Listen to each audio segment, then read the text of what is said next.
Early afternoon in the city of KATSINA, best known in the past for being the epicenter of the centuries-old KATSINA Emirate. Not unexpectedly, the most imposing monument in KATSINA is the palace of the EMIR, the traditional ruler of KATSINA Emirate. Horses grazing in the background provide an early insight into some of the activities that are to come, at the same time as they represent a window into KATSINA's rich and colorful past. In this setting, it is easy to imagine that the children and adolescents who crowd into the square this afternoon will be the main protagonists of future Durbar displays.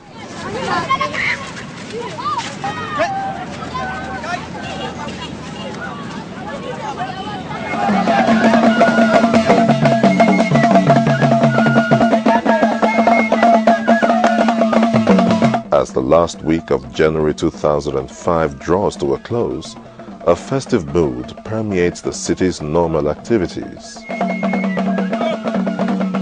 Older youths engage themselves in showing off exciting dance steps as the throbbing rhythms of the drums hold dozens of fascinated spectators captive.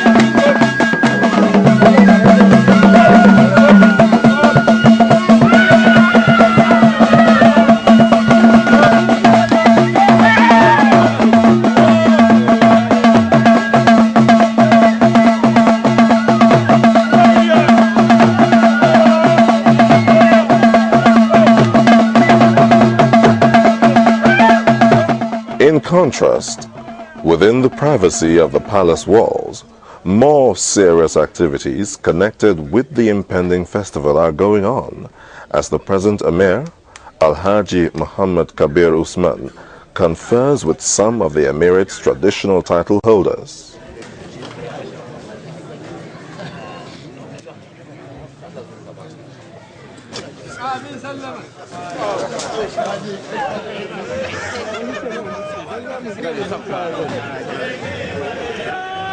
The Emir's departure from the outer courtyard is heralded by the shrill tones of Scottish bagpipes, a colorful inheritance derived from the military pageantry of past British colonial rulers.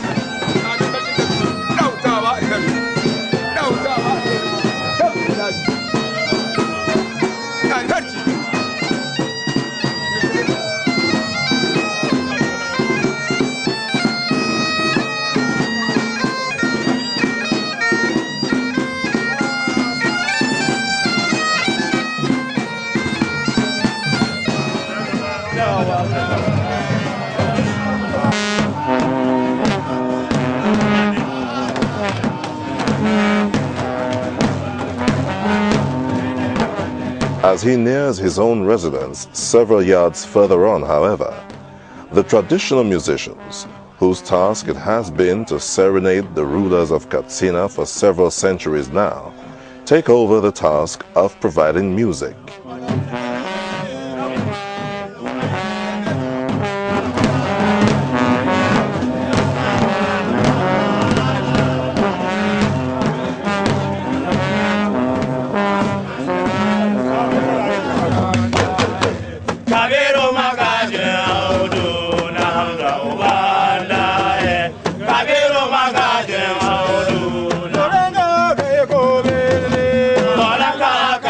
To get an insight into the history of KATSINA, we turned to the current Waziri, or traditional Prime Minister of KATSINA, Dr. Sani. Forms of cultural displays provide entertainment in different parts of KATSINA.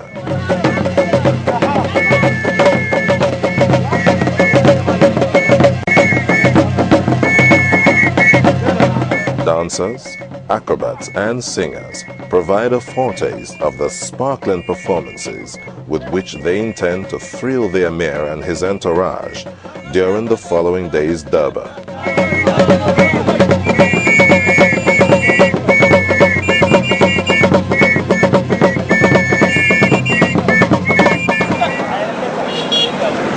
Different strokes for different folks. For those who cannot be bothered to join the crowds, the homely comfort of fireside chats provide an alternative means of whiling away the nights. As dawn breaks, the real stars of the forthcoming Durbar display enjoy some moments of peaceful relaxation. Horses have been a key instrument of power in West African kingdoms and empires of the past, from Ouagadougou to Mali, from Songhai to Kebbi, from Borno to Kano, from Oyo to Nupe, from Katsina to Zazzau.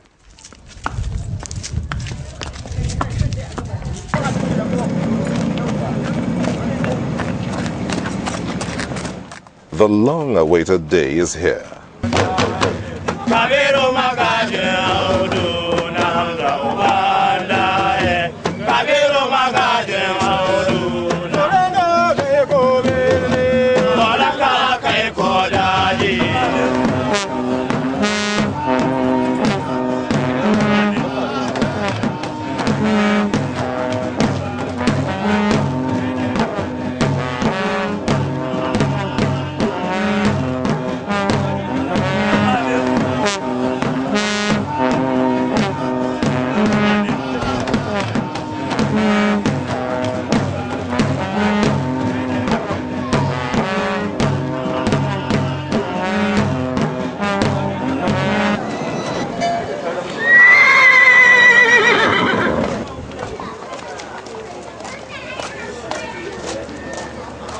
A dazzling array of court officials, warriors, court musicians, and traditional bodyguards form up to provide an impressive escort for the Emir.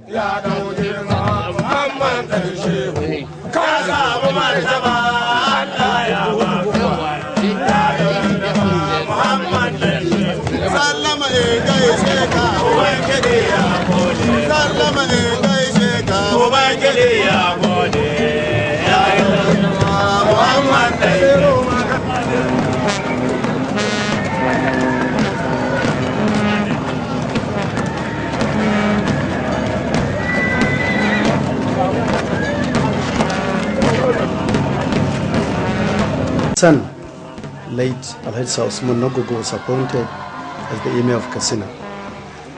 When he died in 1981, the present Emir was appointed, Alhaji Dr. MUHAMMADU Kabir Usman, as the Emir of KATSINA.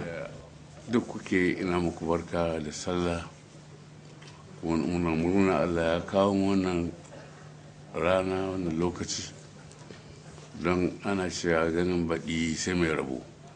Before he sets out for the Durbar, the current Emir of KATSINA, Alhaji Muhammadu Kabir Usman, pauses to express his heartfelt wishes for prosperity and peace for all the citizens of the Emirate and of Nigeria as a whole.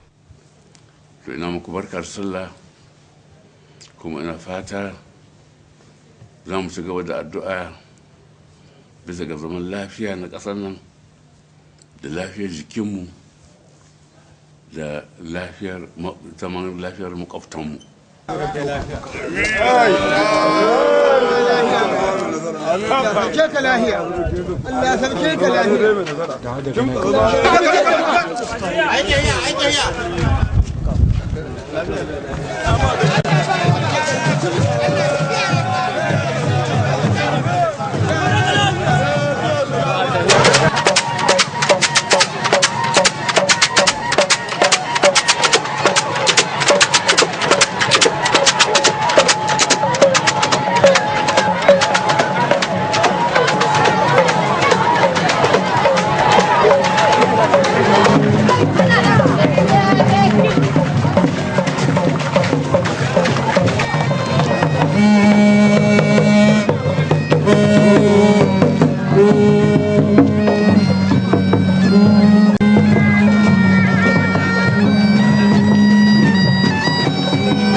At moments like these, the distance that separates present times from past centuries is suddenly abolished, as the pomp and pageantry of the Durbar procession conjure up images of Africa's glorious past.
The courtiers and the soldiers who owe allegiance to the emir ride and march in groups behind him, eager to prove their loyalty to KATSINA, seemingly ready, as in centuries past, to prove their mettle in battle.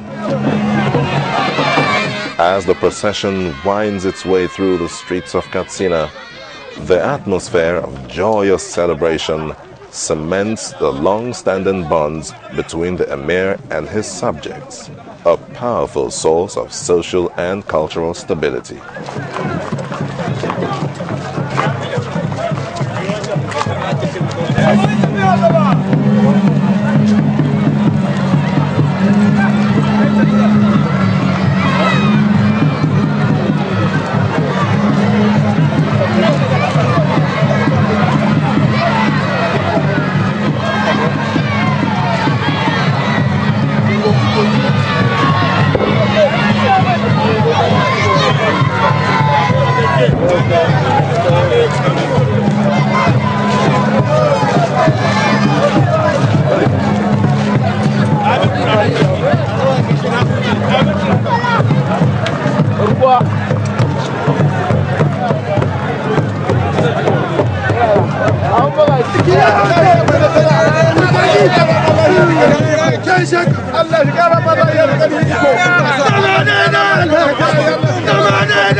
As he rides through the streets, the Emir is surrounded by lines of colorfully clad attendants and traditional bodyguards, accompanied by a variety of musical performers whose drums, trumpets, bagpipes and flutes fill the air with a surprisingly pleasing array of sounds.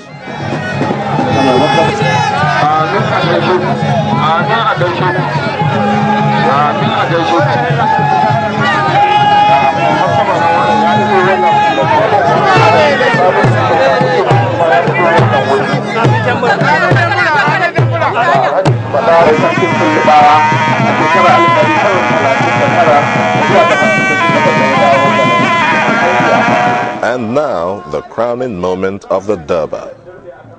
Groups representing the various districts of the old KATSINA kingdom parade past the stand occupied by the Emir and the governor, providing a colorful reflection of the complex diversity of the various peoples of KATSINA.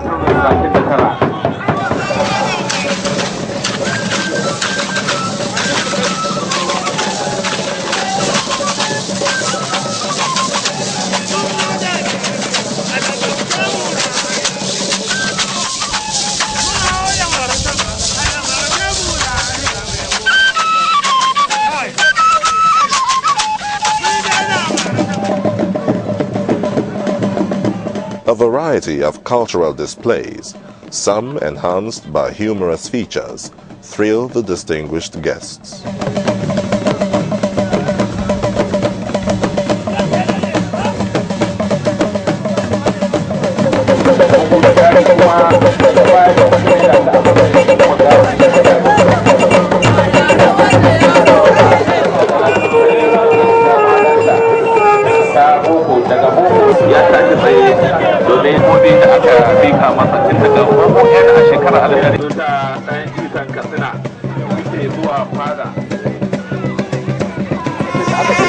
KABIR, a dazzling manifestation that powerfully projects the multifaceted pride and diversity of the people of KATSINA.